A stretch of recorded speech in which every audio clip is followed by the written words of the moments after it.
Okay, pre-recording basically everything Ron here talking, I want to kind of give some insight before we continue to what this project is going to be. If you follow my Twitter, shameless plug, you would see that I've been reading the one and only One Piece for a little bit now. This project is to capture basically all my thoughts and feelings into what I plan to turn into a multi-part project video thing until the point that I'm caught up. Also, AJ is a huge inspiration for this type of project, and if you for some reason don't know who he is, link in the description because he makes amazing content. But the main reason I'm doing this is because I'm sure we all know about One Piece, and if you haven't or have been lost at the sea or something, then well, this is going to be about One Piece. Some of my IRL friends and one good friend of mine online have always been talking about how good this series is, but probably like most others, that even me included at the time, you see how long it is and are turned off from it. And well, it did for me too, but I decided to suck it up and go on what I will believe to be a one-of-a-kind story at this particular time. Also, a few more snippets before really getting the ball rolling. I'm not sure how long in between these parts will be, because I have a bunch of projects in the queue that I'm kind of trying to work on. And however, this series won't be edited to the same extent that some of my other works are, even though they're barely edited in the first place. What I'm trying to capture in this series are a few big things. One, I want to see how I feel about one of the biggest adventures that are out there right now, and see the progression of it as I go on this journey with myself and hopefully you as well. Two, the way I want to lay this project out is by arc, and talk about said arc. What I loved, didn't love, theories, maybe probably like cool moments I loved, maybe ranking characters at the end. I really don't know. And this would be all at the end of said video part, or said arc project video, whatever you want to call this. And lastly, since this is basically episode 1, I'm still trying to think of a good layout of how to do this and lay this stuff out. This is probably the first time I'm working on something of a series of videos grouped around one certain aspect or literature, medium, whatever you want to call it. So the layout here, and based on everyone's feedback, could change as the other videos proceed to come out. Then I guess the last ditch reminder that this won't be heavily edited. Please no spoilers in the comments unless we're talking about the Pacific arc. Let's just talk about this one. And the main reason that is because I want to do this to go on like an adventure like the One Piece itself and see what the hype is about it. But I also hope that this reaches people who are afraid of One Piece to the size and kind of show people that, yeah, it's a lot and it will take time, but if I can do it, so can you. So enough of this happing, yarping, yapping, whatever we want to call it. Let's get this show on the road, shall we? All right, so getting into One Piece wasn't so bad, considering that the first arc, or first section if you want to call it like that, was as perfect of a starting arc that you could probably have hoped for. But let's take it from the top. Right out the gate, I just fell in love. It's hard to imagine what better way to start the story than with Luffy having a flashback and really showing off what he's capable of doing, as well what big plot point is going to be about the story. The one and only One Piece. And to become the king of pirates. Also, we get an introduction to Shanks, which at this point seems like a cool character, I might say. We didn't get to read too much about him here, but I'm assuming that changes down the line. Also, this is something that is very common throughout the rest of this arc with the introductions of other shipmates, but we will get there when we meet them. Also, the art for the time that this came out is just mwah. It's kind of really hard to believe that it started back in 1997. Now let's talk about our nice little Zoro. Now I know I just praised how good the character intros are and motivations behind them are great in the first arc, but it's kind of a huge miss for Zoro. For some context here, I have watched a bit of One Piece on the anime side of things, till I decided I believe the reading would be the best way for me to enjoy One Piece. And when I watched Zoro's backstory on the anime side, it saddened me and I was heartbroken, but it was such a good and well-developed way to really show Zoro's motivations and what he desires to be. However, in the manga, that's a completely different story to an extent. And I'm sort of glad the anime changed it because I really don't know what they were cooking with the manga introduction for Zoro. Like, it still carried the same parts, but it was more rushed and not as thoroughly thought out as I had hoped. Now, even though Zoro from the anime and manga do seem to be the same character from what little I have watched from the anime compared to the manga, to at least this particular point, but you kind of wouldn't get that feeling if you just read the manga backstory for Zoro. It felt like, here's this character's friend, they sadly passed away, and here's what they want to do. Which is crazy, because even the concept, as common as it is, it meant more in the anime backstory than what it felt like in the manga. And the rest of Zoro's intro is pretty damn good. We get like a nice combo with him and Luffy together, and we kind of get a glimpse of what Zoro seems to be capable of, and what this duo could possibly do down the road as well. Also, I kind of missed this, but Cody, as little as he spent with us at this point, it was cool for us to read the little arc that he goes on from being kind of this big wimp and afraid of chasing the things he wants the most, because he didn't have the confidence in him to do so, to actually trying to chase it to an extent, and having the courage to stand his ground and take that first big step into becoming his own person. Also, at this particular time, I'm assuming that he will come back and play a role down the road, because I doubt he wanting to become a Marine is just something that's just not going to come back and be used. And again, I don't know if he'll come back as an ally or not necessarily an enemy, but someone who's going to be on the opposite side of the field as we are at a particular time. It seems like it's going to be like more of a situational thing when we get back to him. But I don't think he's really going to be an enemy. I doubt that, but I could be wrong. You know, that's the best part about this. I don't know yet, and I actually am looking forward to see if it does. Next is Orangetown. Now here's where I can really say that I believe One Piece started to hook me. Yes, we get the intro for Nami here, but we really don't get to know her just yet. And also, in case anyone's confused by this, like you haven't read One Piece, it's because Nami's backstory isn't necessarily tied to when we first meet her like Zoro's was. It's very different compared to hers, her backstory compared to Luffy and Zoro's. Then there's Buggy. I like some bad characters, and Buggy right now fits in as to what I like about my enemies, antagonists, whatever you want to call them. But there are some aspects that I just don't have a vibe with right now. There isn't anything wrong with how Buggy is written or even introduced to us. In fact, it is really good of how things play out with him. Heck, the battle between him and Luffy was great and really showcased the Devil Fruit powers and what people who have these powers are truly capable of. The issue I have is he's a bit too much of a comedian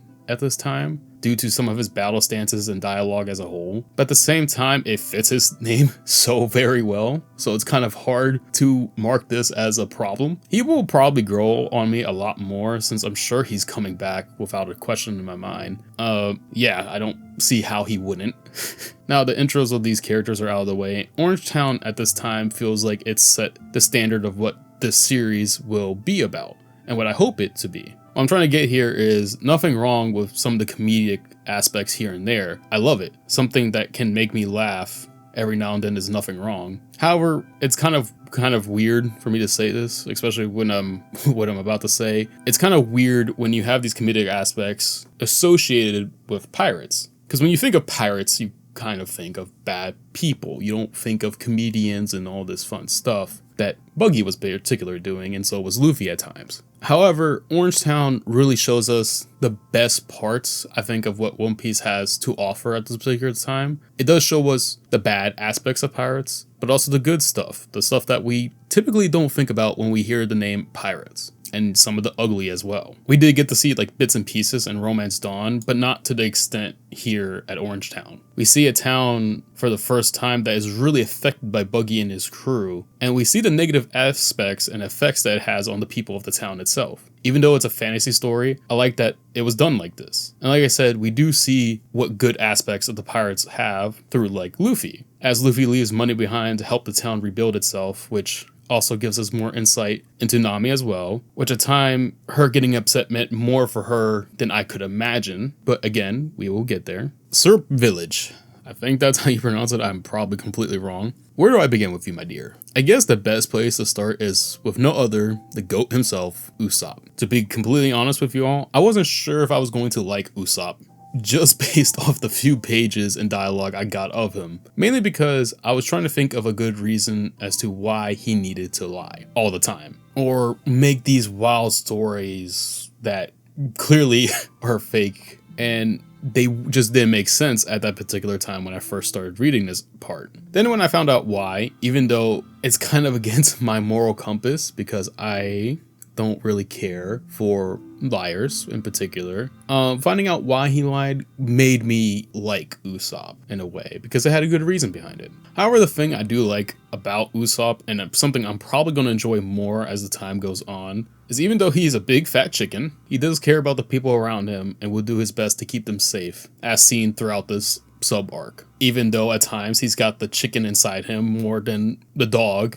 he still has a good intentions at heart. Also, I kind of want to talk about Kaya here a bit alongside Mary, which, if you haven't been keeping track, I haven't really talked about side characters, mainly because I think this video is going to be long, but if that's something you would want me to expand on down the road, please let me know in the comments below, adding side characters in. Both Kyla and Mary are what I enjoy about side characters. Not saying the others have been bad or anything of that nature, but the way these two were done is great. Even though I could tell that they weren't going to be going on us past probably this arc, they went through such great development in such a small period of time that it was heartwarming to say the least. Then probably my second favorite villain could be first, depending on the day for this arc, Kupo. The way Kupo was done here was everything I could hope for out of a One Piece villain at this time. He has a very interesting backstory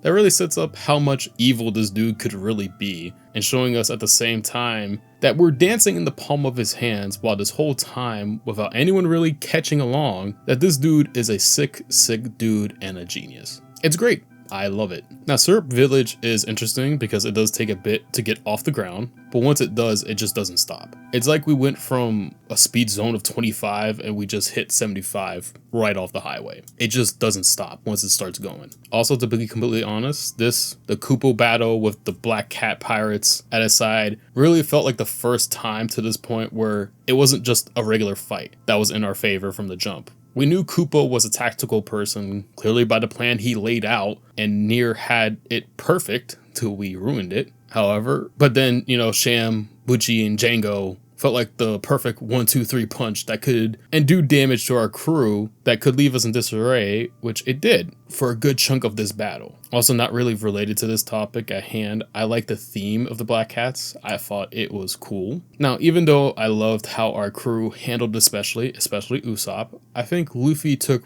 my liking of his character at this point to the next level. We know that Luffy wants to be the king of pirates, and we know what he's looking for. But with the fight with Kupo, we see the other aspects of what it means to Luffy to be king of the pirates, which kind of sealed the deal for me as Luffy being our main guy or our captain. And then also it really showcased in every possible aspect that he isn't Kupo at all. They are the yin and yang of one another at this particular time. And I just loved how these two dynamics played out throughout their own battle. I really don't know what else to say for the village. I loved it. We got the Going Merry, which was the main thing we've been missing this whole time, a cruise ship for our pirate crew. And we finally got one. And I just love the design of the Going Merry. I love it to death. Now it's time for Baratie. I again, kind of a common theme. I'm hoping I'm pronouncing that right. Also, another common theme, and you probably will be tired of me saying this, another great arc. Besides one thing that I will get to, let's start with the next Straw Hat crew member, Sanji. Funny thing is, Sanji kind of starts off like Usopp for me, in the sense that it takes them a bit for me to really care for them, which I want you all to keep in mind, and it may sound picky, but I'm usually like this for a lot of characters. What always catches me first is the design, then personality, which for me, kind of in real life, I'm big on the type of person you are. So Sanji's introduction being a playboy and just being obnoxious at times kind of rubs me the wrong way.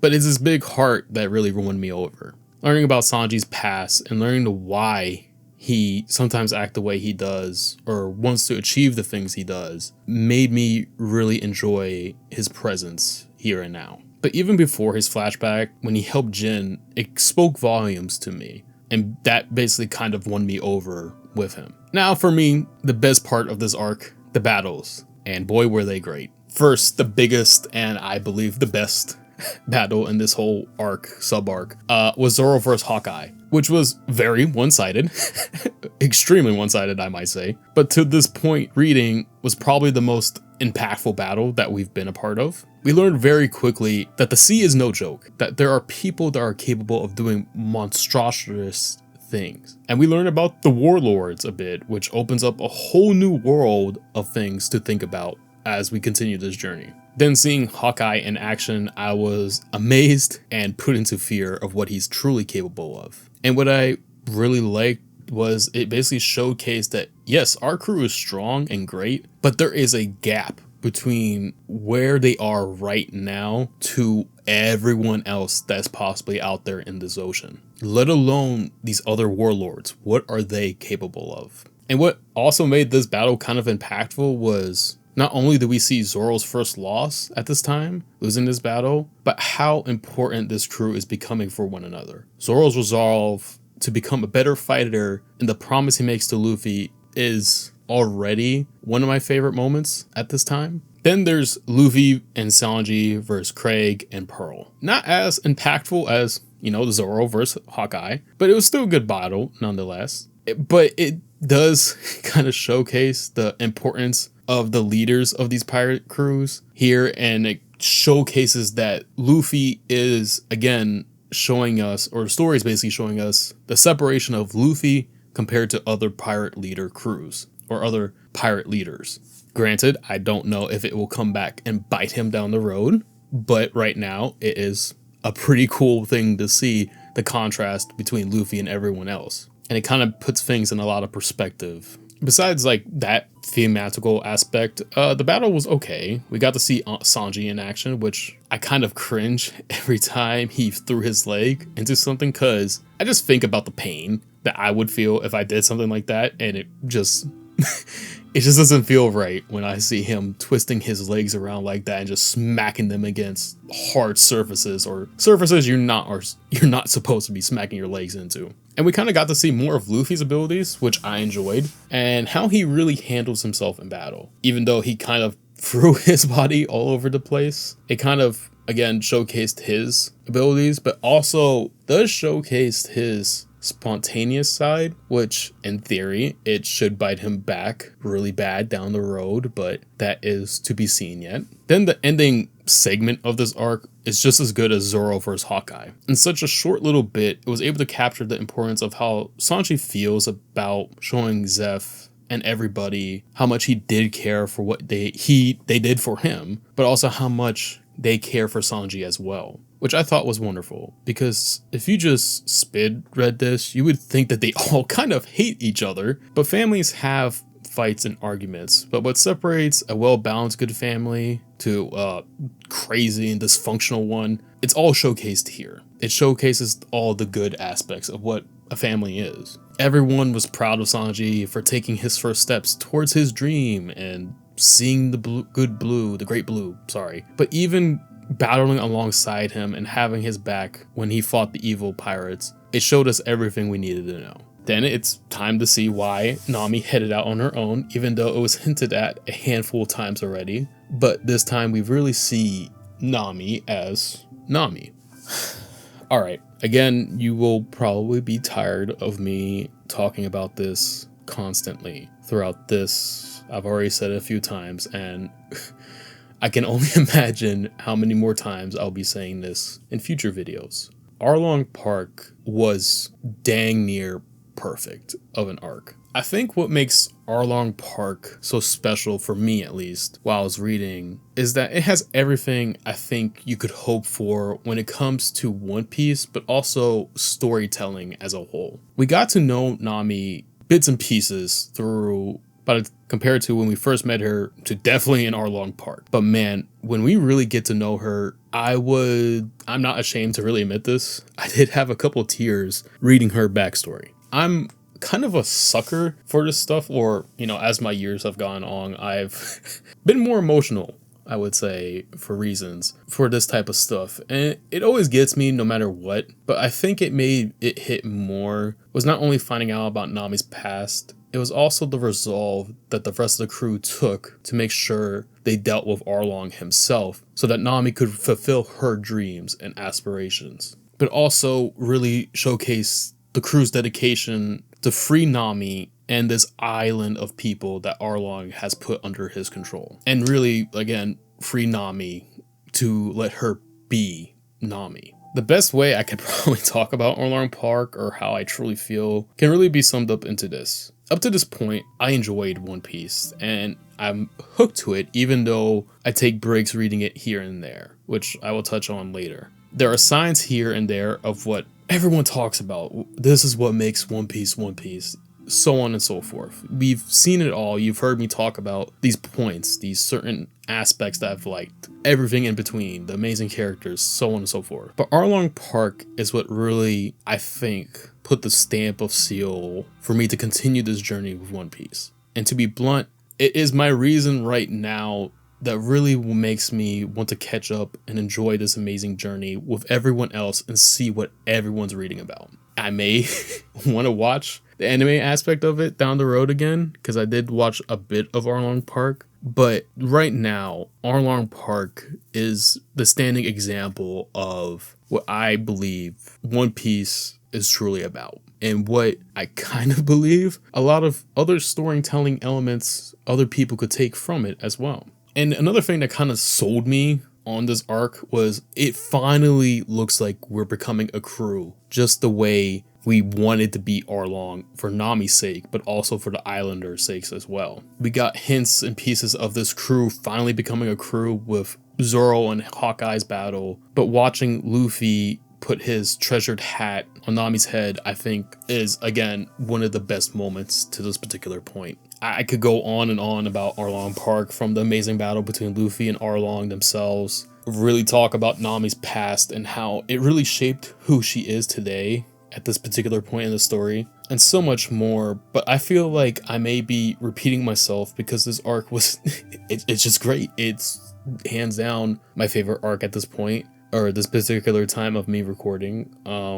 I don't know how else to really emphasize that without sounding like a broken record player, to be honest with you. Now there's Loguetown, a short arc, but somehow I feel like it's more of the most important arcs in this saga, for East Blue at least. So many important things have happened here, such as Luffy finally getting a bounty for beating Arlong. Now we have a target on the back of our heads. We see Shanks for a little bit. We meet Smoker and his crew, who all look very interesting, but so badass. Buggy's back with his crew and some new changes. And also, I would point out here and now that this is where I'm starting to get sold on Buggy more and more. And I truly believe he will only get better and become a bigger threat down the road. Then the second most important thing here, in my opinion, is Luffy visiting where Roger was executed. This tied in with the crew doing their ceremony and truly start the journey is what I believe will be a very telling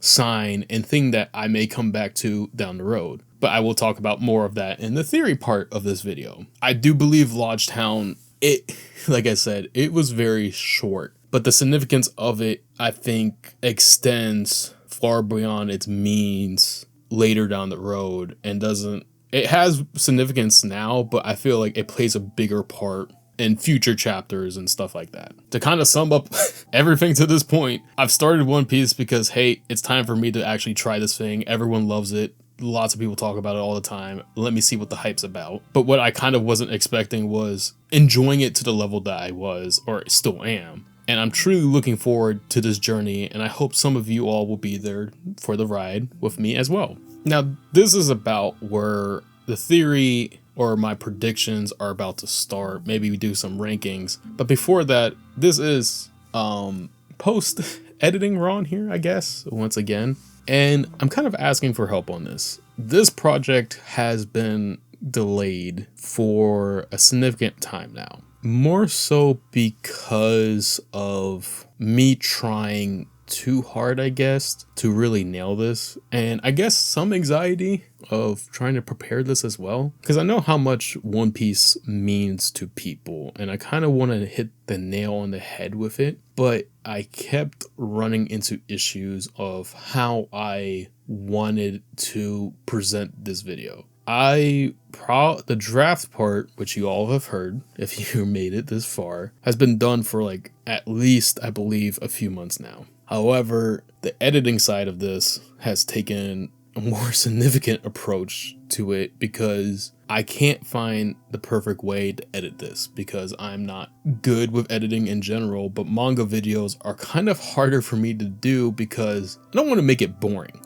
if you're a visual person, but it's kind of hard to do so because of the restrictions of manga videos as a whole. They're not playing on your screen and I can't do animation to save the life of me. So I kind of guess what I'm trying to get at here is I kind of want some help from you all. Just give me feedback in any way possible and I will try my best to implement it down the road. I also want you all to give opinion, like any criticism that you have. Lay it on me. I am open to the criticism here because as much as I do want to nail it, I kind of want to keep my aspect intact, whether I like something or not. That won't change. I will always speak on what I like and don't like for this video project. But also maybe I feel like even now as I'm talking to you all like this, I kind of feel like I held back in regards because this first part of this video journey, I kind of wanted to keep it as spoiler free as much as possible because I kind of want this to be the kickoff point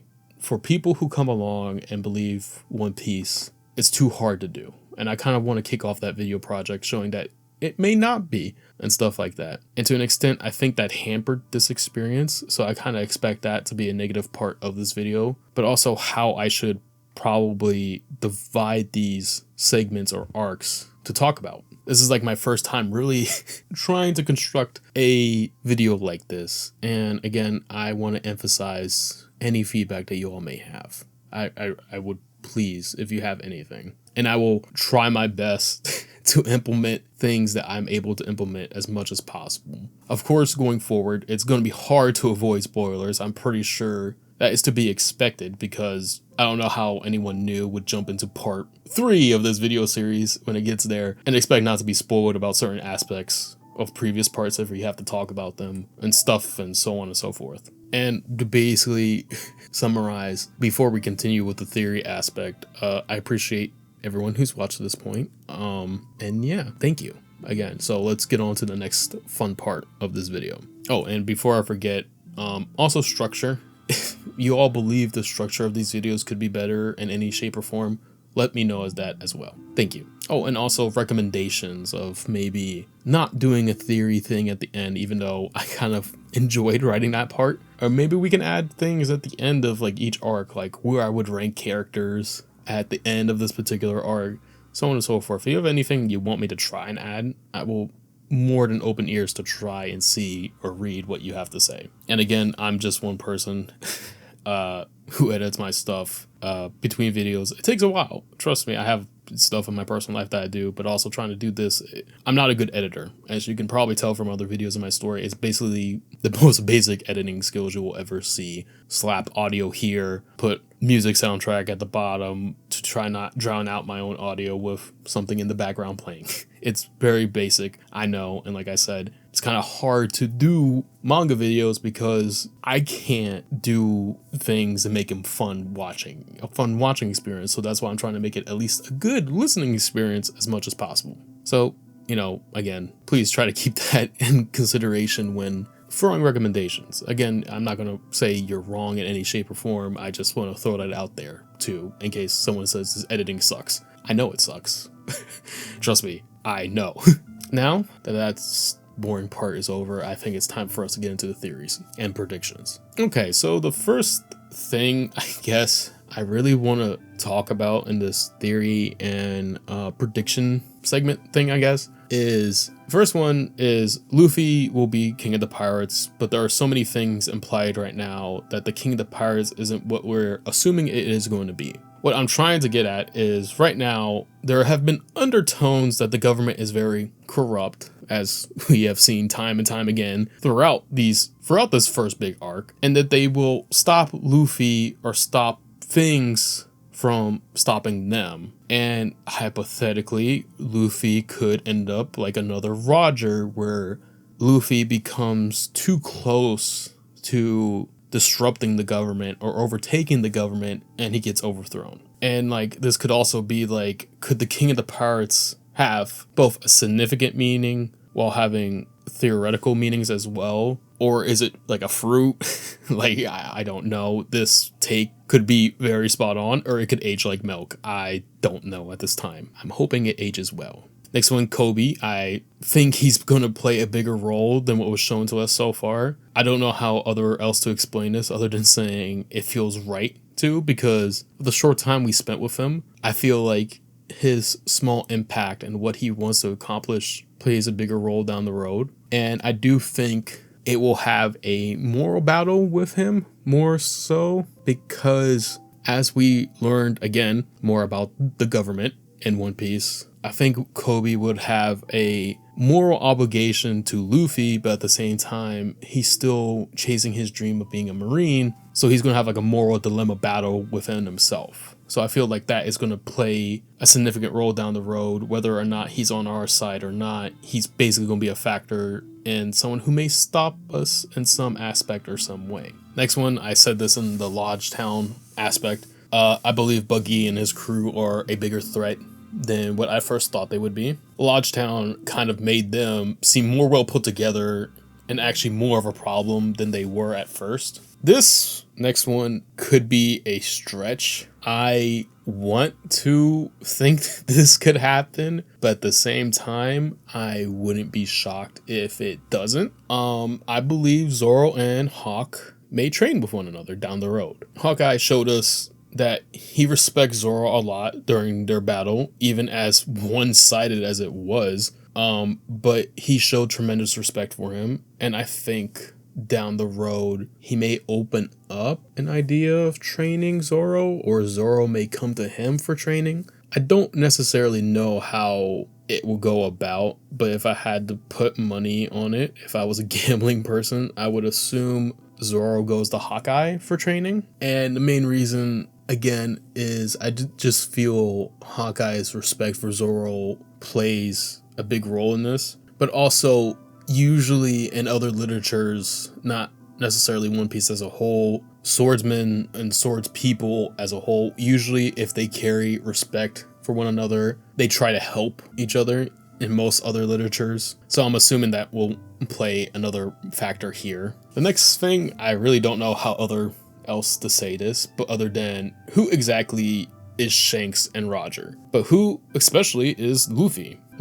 Shanks and Roger have done nothing as of yet but be the center of these flashbacks in one way or another that hold tremendous weight with them. It basically, like, who are they? Did they know each other? You know, I don't think, clearly Luffy didn't know of Roger himself because of his young age at the particular time that Shanks, gave him the hat and saved him. But did Shanks and Roger know each other? Did Shanks know of what Roger was dealing with? How significant is Roger as a whole? We already know he is the pirate at this time, but how big of a threat was he actually? I want to learn more. I can't wait to learn more about them.